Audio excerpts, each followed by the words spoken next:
West Boylston, this is Rick Simmarano. We're doing another rendition of Community Matters.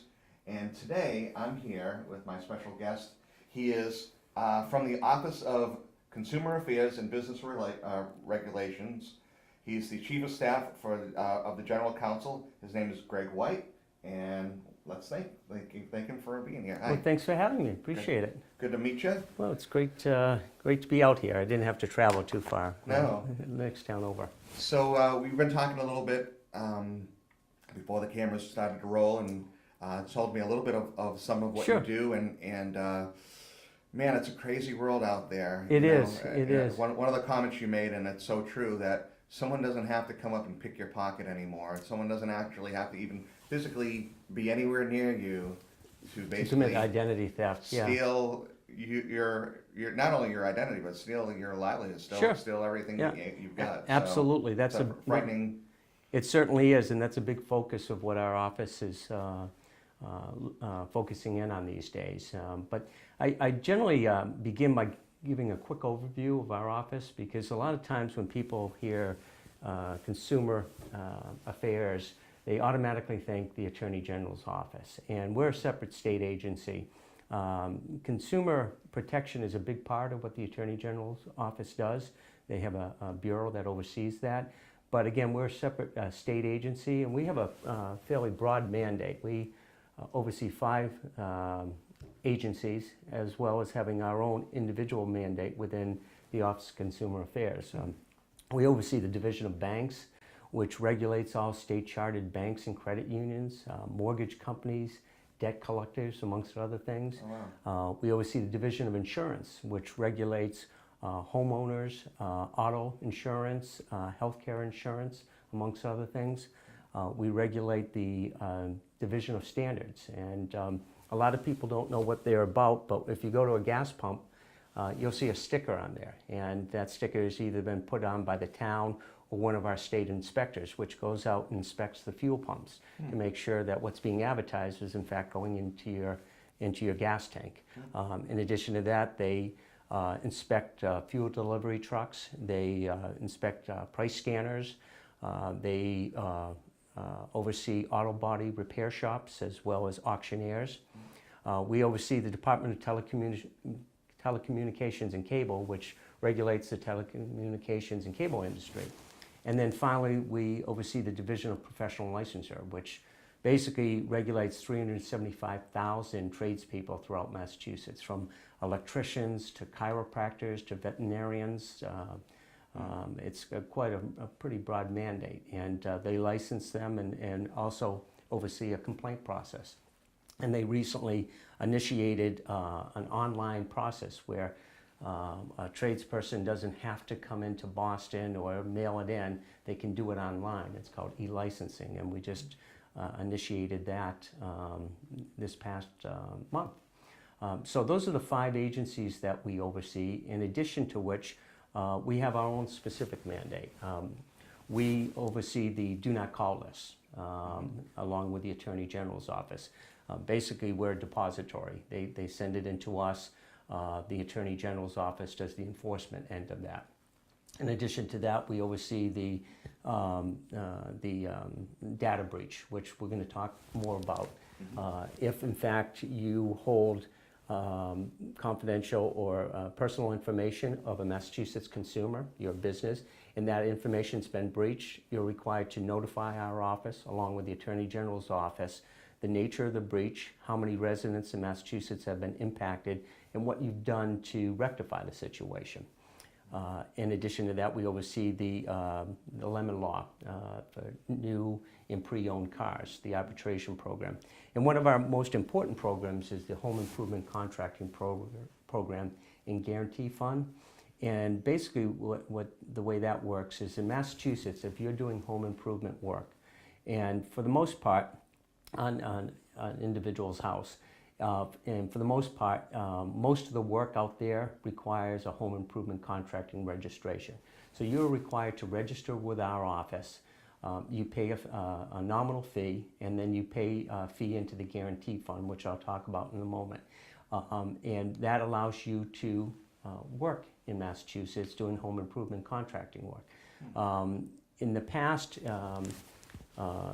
it was a program that wasn't, we didn't do a lot of follow through. So we've recently underwent a public awareness campaign using social media and Facebook.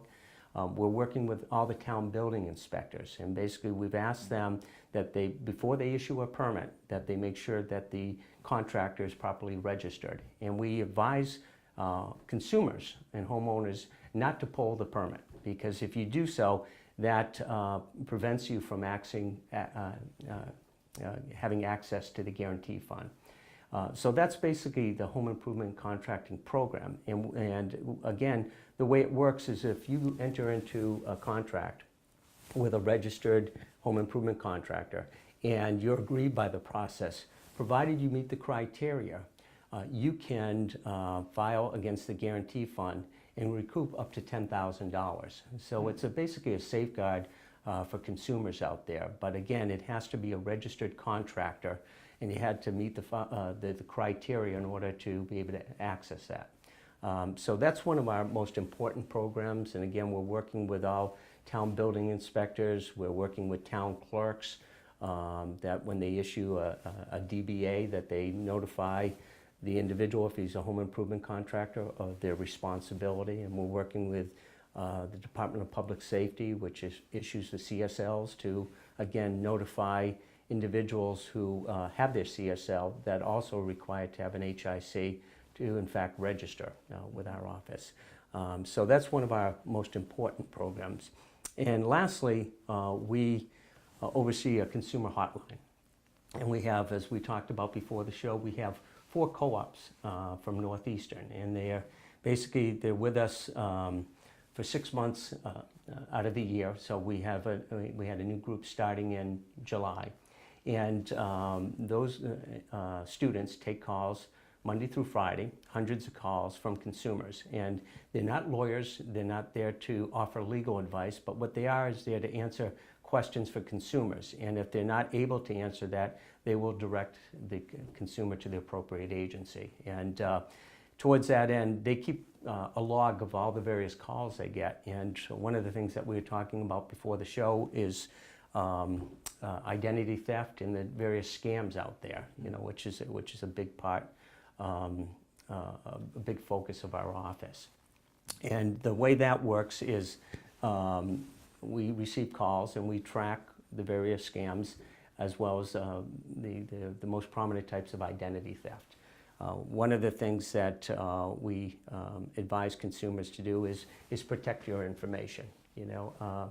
We were talking again before the show, and your information is out there. If you've accessed Facebook, or what were you talking about before, MySpace? Well, MySpace, that's ancient history, but I'm sure it's still active out there. Right, exactly. So your information is everywhere, and you need to protect your information. And one of the things we advise consumers to do is protect your password. Change it often. One of the biggest ways in which people access personal information is through hacking into someone's computer.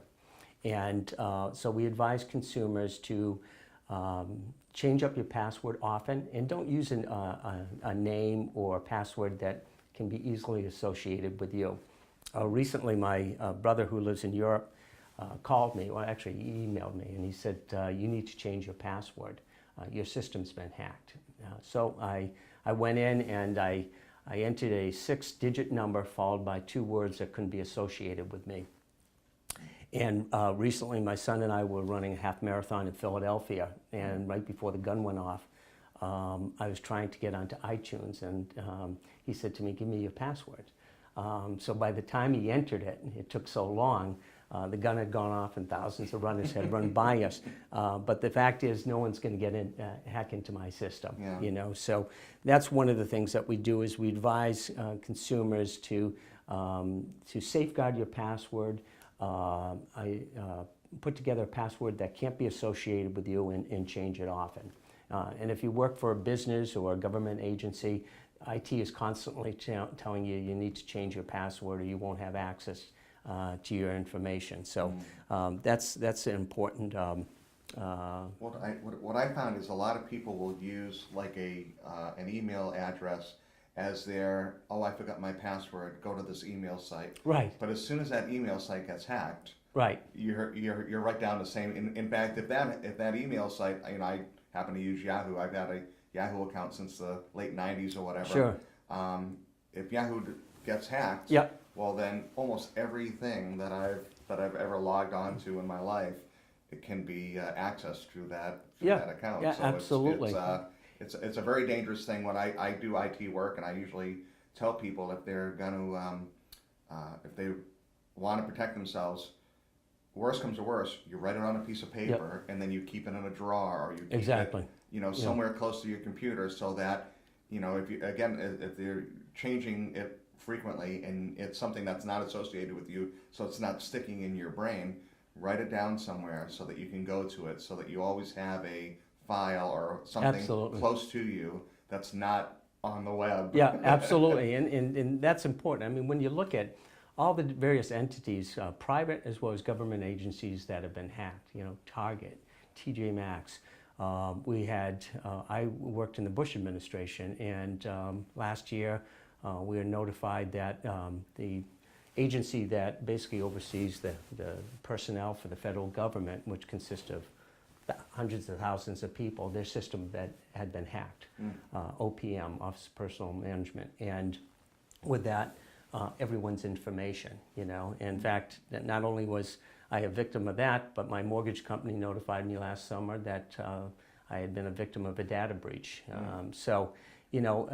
Years ago, again, we were talking about before the show, I spent my early career, 14 years as a prosecutor, 10 of which was here in Worcester County.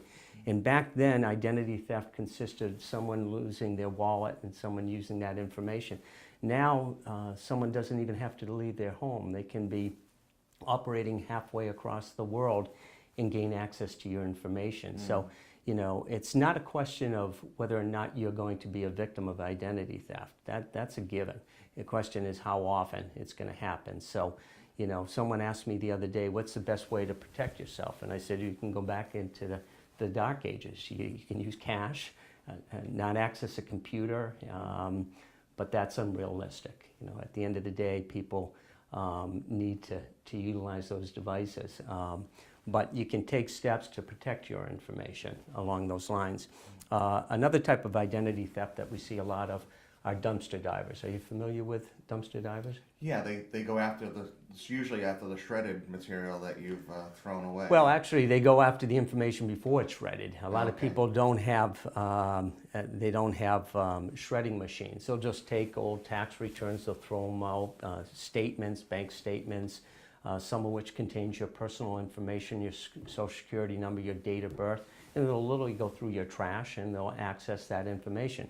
So we advise consumers to utilize a paper shredder. You can get a variety of different stores. It's cheap money and it protects your... My mother shreds every Does she? piece of anything that has her name on it. Yeah. She shreds it, and then we burn it in the fireplace. All right, that's taking you to another... We're protected all the way around, but I mean, it could be anything. It could be something from the Big Y. Right, right. Well, she shreds everything. It keeps her busy. Well, there you go. Yeah. There you go. But in any event, investing in shredded does help. And one of the biggest areas of identity theft that we're seeing is with skimming devices. And we talked about that before the show. They're showing up in a variety of different areas. The Division of Standards, which inspects fuel pumps throughout Massachusetts, they've been getting calls in and around Boylston, here in Worcester County, where they're finding these skimming devices. And what they'll do is they'll go in the dead of night, they'll hack open the fuel pump, and they will put a skimming device in there. And what that will do is basically it's downloading your information. So, here's a photograph of a skimming device. They basically put it over the facade, and that's capturing your information. Mind-blowing that the brazenness of it to put a device, an electronic device, in some arbitrary spot like a gas pump. Absolutely, and get your information. Yeah. It blows my mind that people do it have gone to that length. But there's a group operating out of Eastern Europe. We just basically, they were in the South Shore They had been hitting up gas fuel pumps and putting them in these fuel pumps, and they were stopped on a motor vehicle charged and found that there was an open warrant, and they found these skimming devices. They had Texas plates on there, and they're going around. And basically what they'll do is they'll put the device in. And years ago, when a proprietor of a gas station found it, they would notify the local authorities, and they would come and they would set up surveillance. Nowadays, they access it through Bluetooth, so it's they don't even have to come back and get the device. It's cost of doing business. And so what we tell consumers is that when you go to a fuel pump, you'll notice that there's a tamper sticker across it. And if that's been breached or broken, then you should notify the proprietor. We just recently had a cybersecurity conference, and one of our speakers was one of the members of the FBI in the Boston office, and he was talking about an investigation that they recently conducted involved a mom and pop store in upstate New York. It was a high tourism area. They had put these skimming devices in, and basically it was a group operating out of Eastern Europe. They retrieved all the information, and then they disseminated it worldwide with the caveat not to release it until they were given a certain date and time, at which point they gave them the green light, and within hours, millions of dollars had been lost. And in addition to that, it's not just on fuel pumps. They're showing up at ATM machines. We had a situation in the South Shore where at an ATM machine they had found skimming devices. There was an incident this past year in which a correctional officer was attending a concert down in Providence, Rhode Island, went into an ATM machine to take out some cash before the concert, and noticed that the facade on it was a bit offset, and so he pulled it off, and there was a skimming device. We don't advise consumers to do that.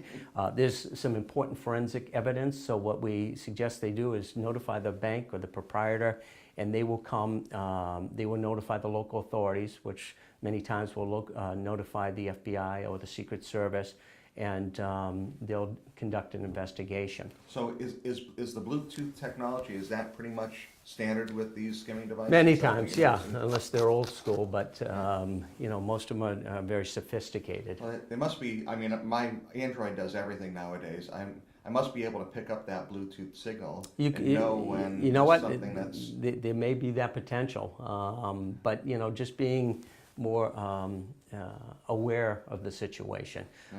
And not only are they showing up on in gas pumps and ATM machines, they're showing up on scanners in department stores. They also utilize handheld devices, and basically what they'll do is they'll go through an airport or a bus terminal or a mall, and they'll brush up against you, and they're downloading the information from your wallet, your credit cards, into the skimming devices. So we came out with a protective sleeve. You put your credit card in there, and basically that protects your credit card from the skimming devices. And so this material is just like when they ship memory or RAM or whatever for a computer. It's an electrostatic type of material. Or whatever, yes, that yeah, blocks, absolutely. And signal. in fact, one of your staff showed me her device. They get this at one of the local entities. A little bulkier, but probably providing a little more level of protection. I have to imagine that every wallet is going to be lined with one of these at some point. At some point, yeah. And we've even come out with sleeves for passports. Since 2007, they put a chip in your passport, and has all your personal information. Again, they use these skimming devices to rub up against you at airports. So we've come up with a protective sleeve to put your passport in there as well. And then in addition to that, the banking industry just came out with a chip and pin, which basically encrypts your information. Not all businesses have it, but those who don't run the risk of being exposed to liability should their system be compromised. So skimming devices are a big part of the identity theft that we're seeing throughout Massachusetts and actually throughout New England. In addition to that, the identity theft that we focus in on, our consumer hotline advocates take calls involving a variety of different scams out there. And I like to talk about the most common types of scams that folks are seeing out there. The first one is the IRS scam, which most people are familiar with. I'm sure you're familiar with them. I'm sure your mom has probably gotten calls. I'm one of the few people who has a landline. This past week, last week, I received 5 calls from a group operating out in New York. There's a group in New York and one in Washington, Seattle, Washington. And basically they're calling individuals, many of them were senior citizens, and they're saying that they're with the Internal Revenue Service, that you need to contact this number to avoid criminal prosecution for back taxes. And what they'll do is they'll get you on the line and they'll basically convince you that they're with the Internal Revenue Service and that you need to wire $5,000 in order to avoid criminal prosecution. The reality is the IRS doesn't operate that way. They don't make phone calls. You should, if you receive a call from this group purporting to be the Internal Revenue Service, hang up and call the Andover office if you're not sure. 99.9% of the time it's a scam out there. Again, the IRS doesn't operate that way. So the IRS scam is one of the biggest types of scammers that we're seeing out there, and they're very brazen. We had a woman in our office whose mother had received a dozen phone calls within a 24-hour period. They were using profanity, they were harassing her, and I had one of my attorneys in my office call and inform the individuals that the next call they were going to be receiving is from the Attorney General's office, and that those phone calls ceased. But they'll continue to call. Well, I've noticed they have some information. It's not like they could just cold call a phone Oh, number yeah, and yeah, just say, they- hey, we're yep. so-and-so. They actually have Well, they some have of your current number, they have information. your name, and they might have some other information. But again, as we were talking about this before the show, your information's out there, you know? I mean, one of the biggest scams is the grandparent scam. I'm sure you're familiar with that.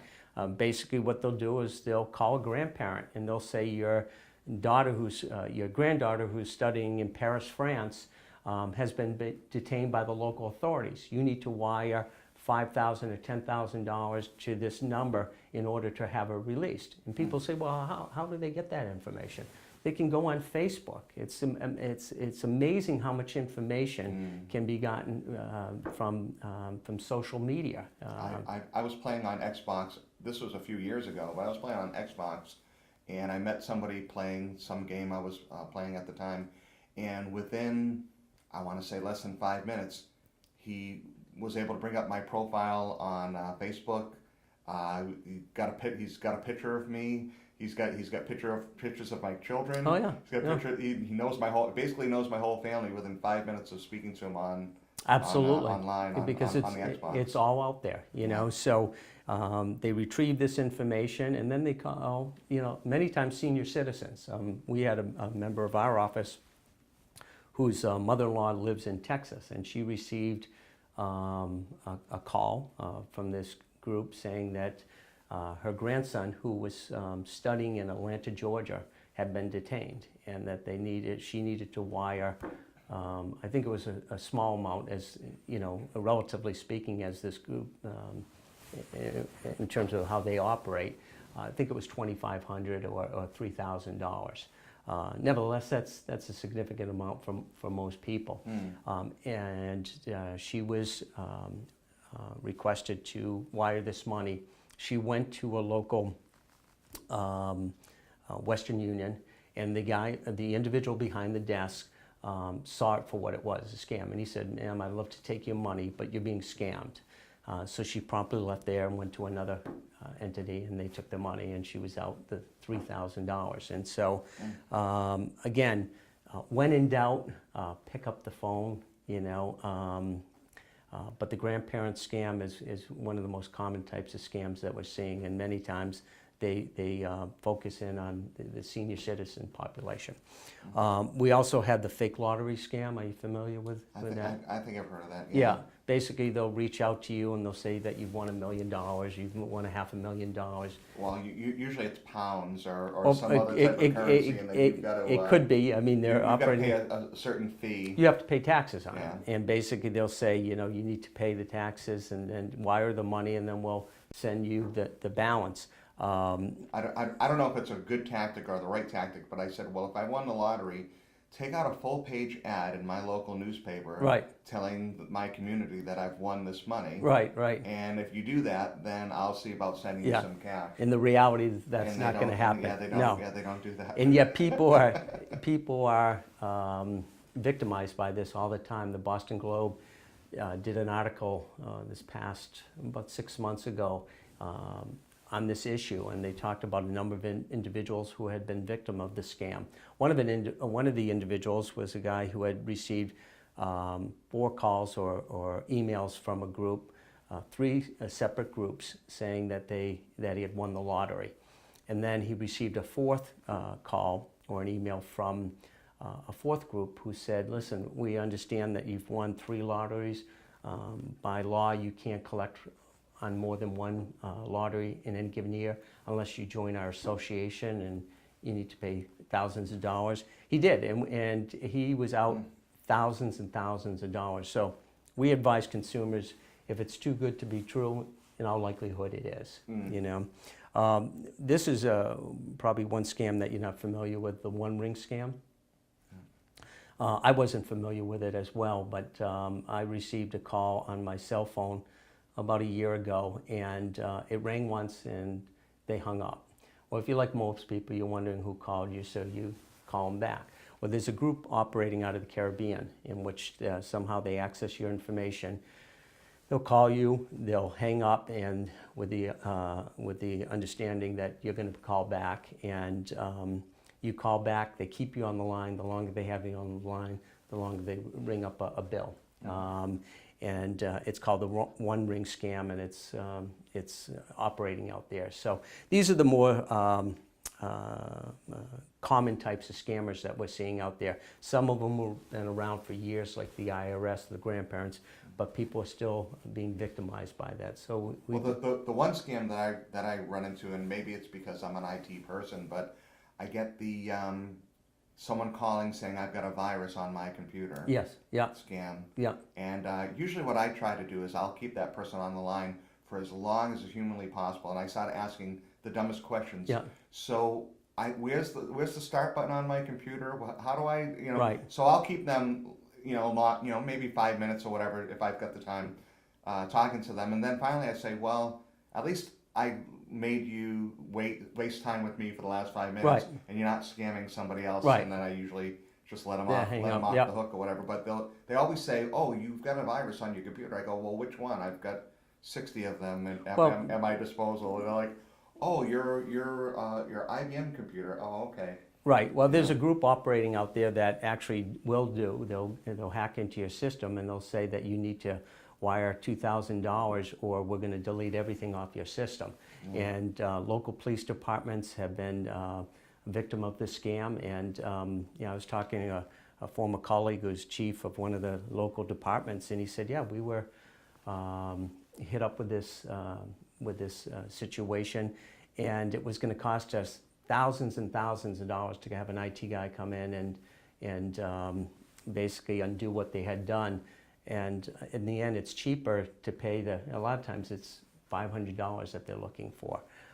So, as we were discussing before the show, there are people out there who are looking to scam people every day. And as soon as folks identify an issue and address that issue, they move on and come up with another type of scam.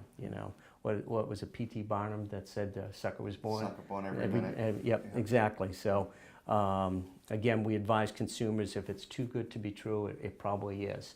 And if you have been a victim of identity theft, there are ways that you can, steps that you can take to protect yourself. You can go and request a credit report. There are three major credit reporting agencies by law, federal law, required to provide one free credit report per year. And you should check that periodically. Recently, my wife and I were having some work done on our home, and one of the staff members for the contractor noted my office, and we were talking about identity theft, and she said, "Oh, recently I went to refinance my home, and I learned that someone had obtained my personal information and had purchased a condominium in my name, had purchased or leased a brand new vehicle in her name." She wasn't even aware of it. And she wouldn't be aware of it until they started defaulting on the payments. And then the bank or the loan company would be going after her. So we advise consumers to utilize these free credit reports and check it off. And then, again, if you've been a victim of identity theft, you can put a credit freeze on your report to prevent them accessing certain information. So there's steps that you can take to protect yourself, but in the end, we advise consumers just to use common sense. Well, I think the big thing of it is that these people go after everybody. It's a lot of times I think, well, I'm close to the poverty line or Yeah. whatever. Or even senior citizens, I'm living off a fixed income. Yeah. So I'm never going to get scammed in that way. But these people go after everybody. Absolutely. Whatever money they can get Yeah. from whoever is out there. They don't That's- discriminate. no, they don't. discriminate. I was talking about before the show about this entity, Unemployment Assist, that was operating out of Idaho. We just learned of one complaint in Massachusetts. Basically, they're focusing on individuals who are either applying for unemployment assistance or who are on unemployment assistance, and they'll reach out to them, asking them to provide personal information in order to be able to maintain your benefits or have access to unemployment benefits. And basically, then they're going to compromise your information. Wow. So here you are at a point where you're unemployed and Yeah. And they're still looking you're trying to sustain existence. Yep. And you got people that are looking to. Yep. Absolutely. Wow. And so it's again, it's not a question of whether or not your personal information is going to be compromised. It's a question of when and how many times. So you can take steps to protect your information, and then you can take steps if in fact the information has been compromised. So basically that's our agency, that's our mandate, and those are the types of scams and the most common types of identity thefts that we see. So how can people get in touch with your agency when they run into these situations? Yep. There's 1-800 number? Yep, they can call our 800 number. It's 1-888-283-3757, or they can contact the Boylston number, which is 617-973-8787, or access our website, www.mass.gov/consumer. And we have a variety of different links on there to inform the public. We have a page up there that you can access to determine whether or not the contractor that you're looking to enter into a contract or the home improvement. That's so important, because I don't know anyone that's had a good experience with a contractor, unfortunately, because usually they'll find somebody on Craigslist or they'll find a friend of a friend. Yeah.